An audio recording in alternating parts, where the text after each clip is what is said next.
Assalamualaikum warahmatullahi wabarakatuh. Alhamdulillahirrabbilalamin. Wabihi nasta'in wala umurid dunya waddin. Wa ala alihi wa sahbihi ajma'in amma ba'du. Perkenalkan, nama saya Elinur Hasanah dari jurusan Pendidikan Bahasa Arab Universitas Sains Al-Quran Wonosobo.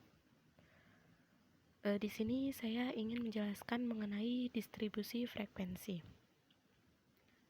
Yang pertama yaitu distribusi frekuensi. Distribusi frekuensi yaitu suatu keadaan yang menggambarkan bagaimana frekuensi dari variabel yang dilambangkan dengan angka telah terbagi atau terdistribusi. Tujuannya agar data menjadi informatif dan mudah dipahami. Yang kedua yaitu variabel. Variabel merupakan ubahan, faktor tak tetap atau gejala yang dapat diubah-ubah. Yang ketiga, frekuensi, yang berarti kekerapan, keseringan, atau jarang kerapnya. Dalam statistik, frekuensi berarti angka atau bilangan yang menunjukkan seberapa kali suatu variabel yang dilambangkan dengan angka-angka berulang dalam deretan angka tersebut, atau berapa kalikah suatu variabel muncul dalam deretan angka tersebut. Selanjutnya yaitu bagaimana cara mengaplikasikan suatu data, seperti contoh nilai UAS dan banyaknya orang.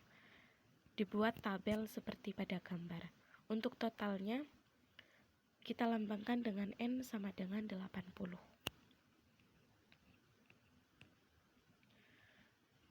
Selanjutnya itu macam tabel distribusi frekuensi.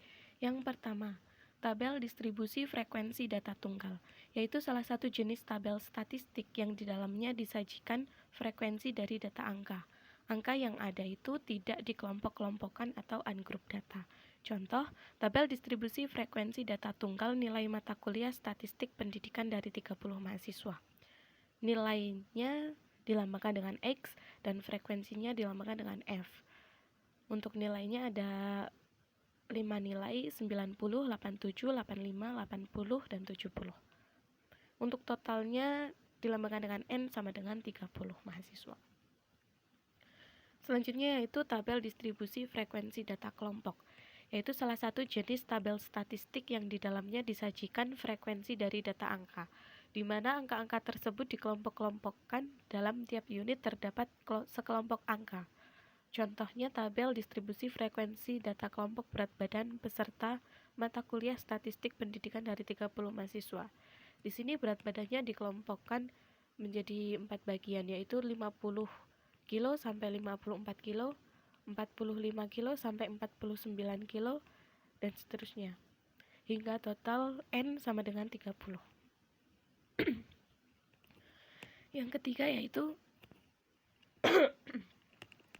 yaitu tabel distribusi frekuensi relatif. Dikatakan frekuensi relatif karena frekuensi yang disajikan bukanlah frekuensi yang sebenarnya, melainkan frekuensi yang dituangkan dalam bentuk angka persenan. Contoh, tabel distribusi frekuensi relatif nilai mata kuliah statistik pendidikan dari 30 mahasiswa. Di sini sudah diketahui nilainya dan frekuensinya. Nah, untuk mencari persentase di sini digunakan rumus frekuensi dibagi total jumlah frekuensi dikali 100%. Untuk nilai 8, frekuensinya ada 6, jadi persentasenya 15%. Diperoleh dari 6 dibagi 40 kali 100%, dan seterusnya. Yang keempat, tabel distribusi frekuensi kumulatif, yaitu salah satu jenis tabel statistik yang di dalamnya disajikan frekuensi yang dihitung terus meningkat atau selalu ditambah-tambahkan, baik dari bawah ke atas maupun dari atas ke bawah. Contoh, tabel distribusi frekuensi kumulatif nilai mata kuliah statistik pendidikan dari 30 mahasiswa. Nilai 9, frekuensinya ada 5. Jadi, frekuensi kumulatif B yang pertama yaitu total, jadi jumlah frekuensi yaitu 30. Jadi dimasukkan ke frekuensi B 30. Dan frekuensi A ada 5, yaitu dimasukkan karena frekuensi dari nilai 9-nya ada 5. Lalu ke bawah itu untuk frekuensi kumulatif yang B adalah pengurangan. Jadi 30 dikurangi 5 sama dengan 25, 25 dikurangi 6 sama dengan 19, 19 dikurangi 13 sama dengan 6, 6 dikurangi 4 sama dengan 2. Nah, untuk frekuensi kumulatif yang A itu adalah penjumlahan. Jadi 5 ditambah 6 sama dengan 11, 11 ditambah 13 sama dengan 24, 24 ditambah 4 sama dengan 28, dan 28 ditambah 2 sama dengan 30. Yang kelima yaitu tabel distribusi persentase kumulatif. Contoh tabel distribusi frekuensi persentase kumulatif nilai mata kuliah statistik pendidikan dari 30 mahasiswa. Di sini nilainya ada 8, frekuensinya ada 6, persentasenya 15%, dihitung dari P sama dengan F bagi N kali 100%. Untuk PKB-nya adalah 100 dan PKA-nya adalah 15. Dan seterusnya. Langkah membuat tabel distribusi frekuensi. Yang pertama yaitu tabel distribusi frekuensi data tunggal. Yang pertama kita harus mencari nilai tertinggi dan nilai terendahnya. Yang kedua kita menghitung frekuensi masing-masing nilai yang ada dengan bantuan jari-jari atau telis. Dan yang ketiga mengubah jari-jari atau telis menjadi angka biasa. Catatan, untuk melambangkan variabel pada umumnya dipergunakan lambang huruf X, Y, dan Z. Untuk N adalah singkatan dari number of cases yang menggantikan lambang sigma F atau jumlah frekuensi. Contoh, berikut nilai ujian mata kuliah statistik pendidikan dari 36 mahasiswa.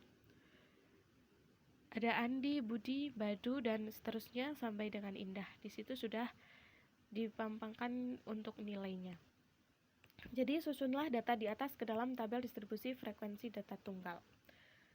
Tabel nilai mata kuliah statistik pendidikan dari 36 mahasiswa.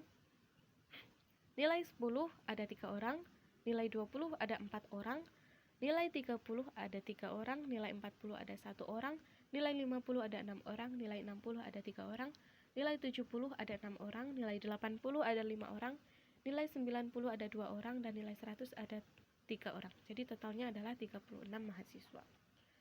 Yang kedua yaitu tabel distribusi frekuensi data kelompok. Langkah pertama yaitu kita mencari nilai tertinggi dan nilai terendah. Di sini ada contoh, yaitu nilai tertingginya berapa, nilai terendahnya berapa. Di sini sudah diketahui. Nilai tertingginya adalah 95 dan nilai terendahnya adalah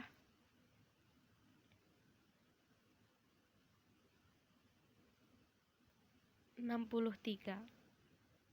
Ya. Yang kedua yaitu tentukan nilai rentang, menetapkan luas penyebaran nilai yang ada atau mencari banyaknya nilai dari nilai terendah sampai dengan nilai tertinggi. Biasa tersebut total range atau range dengan lambang R. Rumus R sama dengan nilai tertinggi dikurangi nilai terendah. Tadi sudah diketahui nilai tertingginya adalah 95 dan nilai terendahnya adalah 63. Jadi total R-nya sama dengan 32. Langkah ketiga yaitu tentukan banyak kelas atau interval yang digunakan. Gunakan pedoman bilangan bulat terkecil dengan demikian sehingga 2 pangkat K3N atau aturan Sturges. Jumlah kategori sama dengan 1 ditambah 3,322 log N. Contoh, N-nya adalah 32. Jadi K sama dengan 1 ditambah 3,322 log 32. 1 tambah 3,322 dikali 1,505. K sama dengan 1 ditambah 4,623. Jadi hasilnya adalah 5,623. Jadi banyaknya kelas yang digunakan sebanyak 6 karena dibulatkan. Langkah keempat, tentukan interval kelas.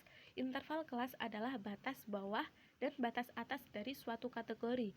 Rumusnya yaitu I sama dengan R bagi K.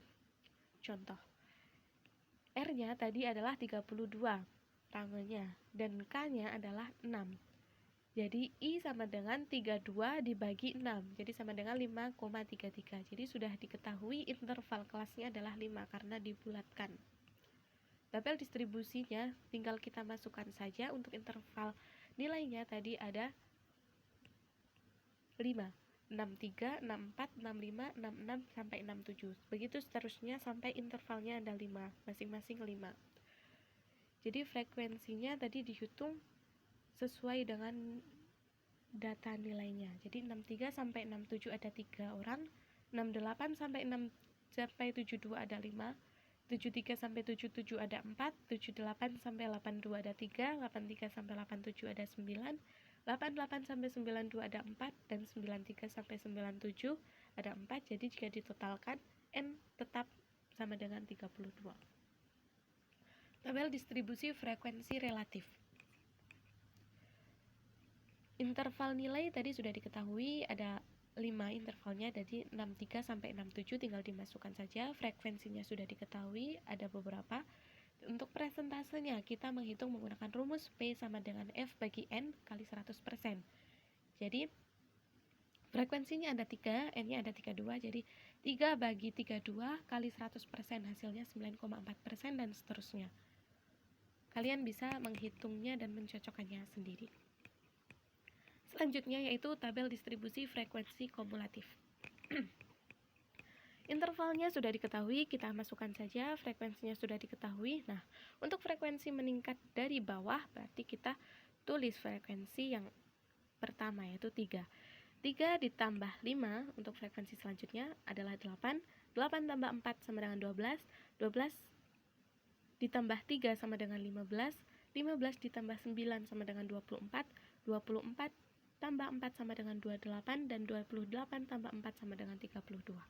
Untuk frekuensi meningkat dari atas, kita masukkan untuk total frekuensinya terlebih dahulu, 32, dan menjadi pengurangan.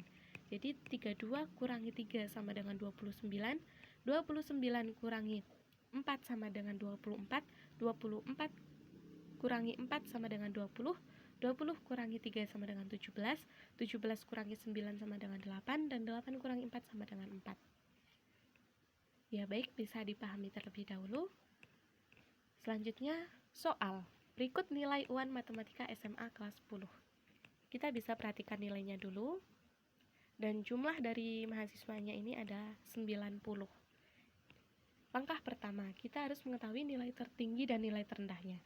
Sudah diketahui, nilai tertingginya adalah 95 dan nilai terendahnya adalah 61 dengan jumlah siswa adalah 90. Yang pertama kita harus mencari R-nya dulu atau range. Range-nya adalah 95 kurangi 61 sama dengan 34. Selanjutnya kita mencari K. K-nya sama dengan 1 ditambah 3,322 log N. 1 ditambah 3,322 log 90. 1 ditambah 3,22 kali 1,954. 1 ditambah 6,291 sama dengan 7,291. Berarti untuk dibulatkan menjadi 7 untuk K-nya. Dan untuk intervalnya jadi sama dengan R dibagi K sama dengan 34 dibagi 7,291 sama dengan 4,663. Jadi sudah diketahui intervalnya adalah 5 karena dibulatkan. Lalu kita masukkan saja tabel distribusi frekuensi data kelompoknya. Intervalnya tadi ada 5, jadi 61, 62, 63, 64, 65. Dikelompokkan jadi 61 sampai 65 ada 9, 66 sampai 70 ada 18, 71 sampai 75 ada 12, 76 sampai 80 ada 9, 81 sampai 85 ada 16, 86 sampai 90 ada 7, dan 91 sampai 95 ada 19. Jadi total N sama dengan 90.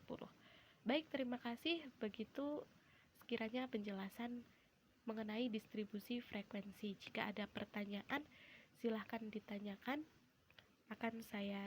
Insya Allah akan saya jawab. Saya akhiri. Wassalamualaikum warahmatullahi wabarakatuh.